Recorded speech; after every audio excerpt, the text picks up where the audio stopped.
The gruff bartender who kicks R2-D2 and C-3PO out of the Mos Eisley Cantina is just the tip of the iceberg on his story. This transmission will look at the full story of Wuher from both Canon and Legends. Wuher was born and raised on Tatooine. He was still a child when the Clone Wars spread throughout the galaxy, reaching even the most remote worlds. His parents were gunned down by battle droids, leaving him orphaned. This was the origin of his bias against droids as well. Legends also sees Wuher left without a family, but the circumstances are different.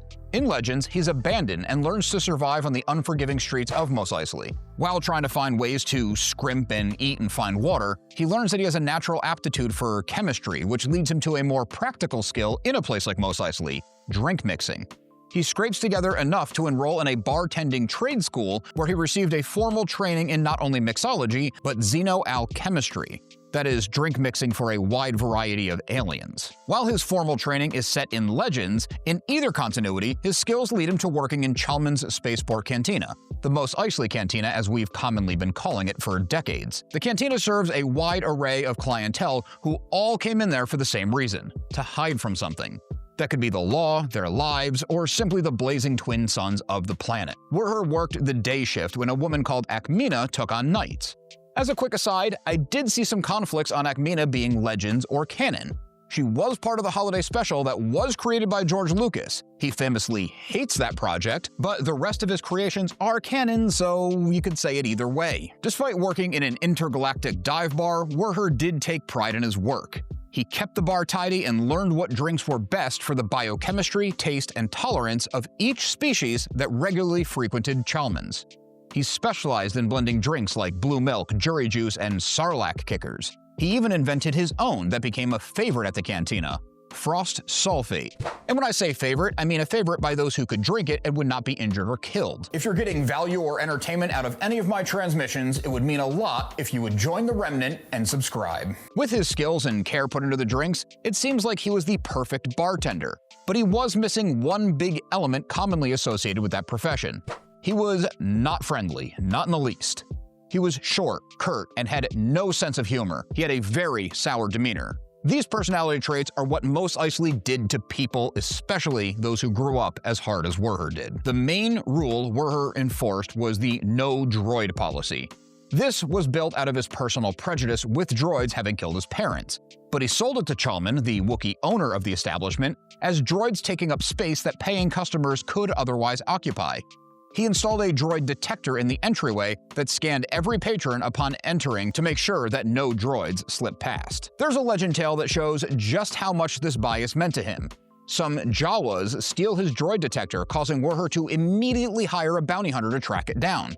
He promised free drinks for life if the detector was returned. He actually didn't care much for bounty hunters any more than he did droids, but even more than hating droids, Wuher hated slavers. He did not think that any being should be enslaved or live a life of servitude, a rough stance for a planet like Tatooine that was more or less lawless at Wuher's time. Despite his largely negative demeanor on pretty much everything, he did have the smallest of soft spots in his heart for the diminished order of the Jedi Knights, who prevented such injustices as slavery and also mowed down battalions of battle droids during the Clone Wars. A fateful day in BBY-0 brings us to the events of A New Hope. We don't have to rehash them all in detail here, but just to give the bird's eye view for context, Wuher kicks out a pair of droids. The kid and old man who tried to bring the droids in end up severing an alien's arm and severely injuring a deformed mad doctor.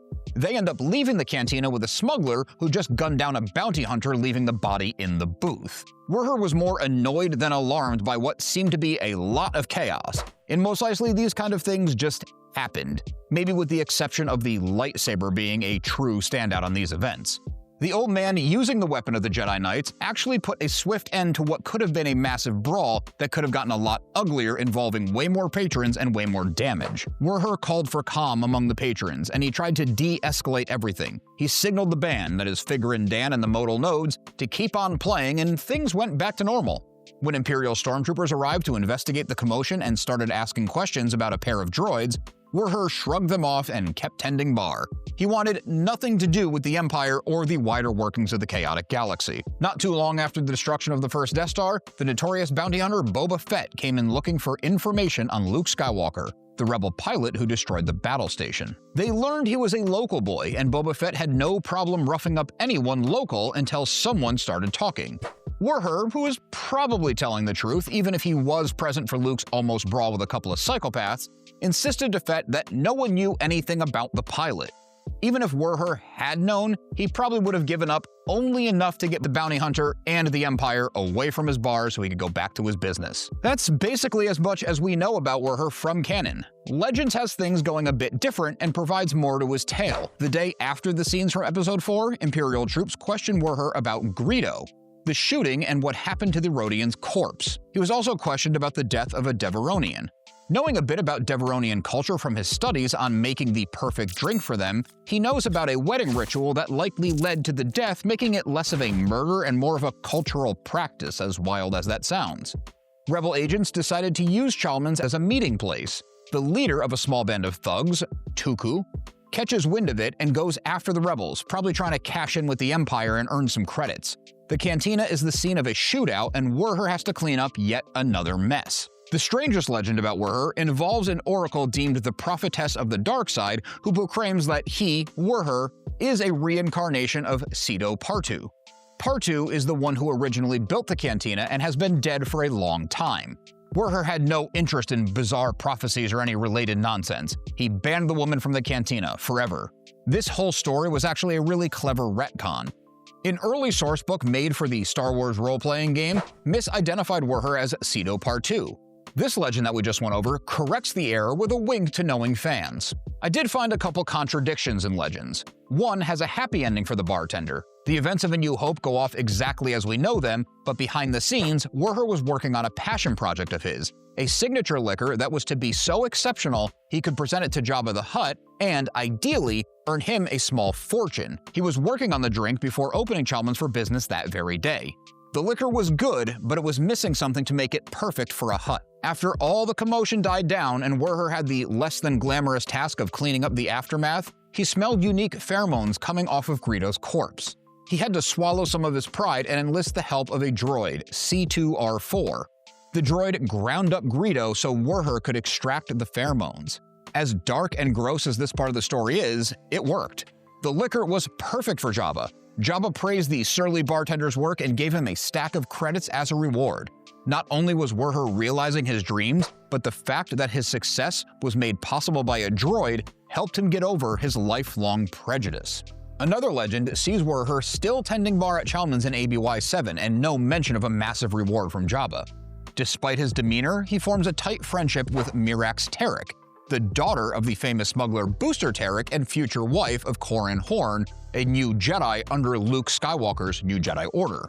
Wuher would name-drop the Tareks when things in the bar were about to kick off, since even the lowest of lowlives who consistently caused trouble at Chalmers feared the Tareks.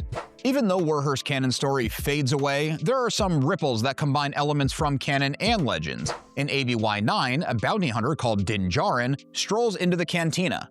Not only is the no droids rule overturned, there's a droid tending bar, EV-9D9, who was once the harsh administrator and torturer in Jabba's palace. He had been reprogrammed after Jabba's death to serve the patrons at Chalmers. It's always fun to dive into the backstories of these side players from the Star Wars universe. Stories like Wuher, where he's not necessarily always the main character, but present for many crazy events revolving around him, give the audience a unique perspective to follow. It's cool seeing the ripple effects of the main Star Wars timeline and to diverge from that path to explore Star Wars themes without involving the core characters or narrative, showing just how rich and vast the Star Wars universe is and can be.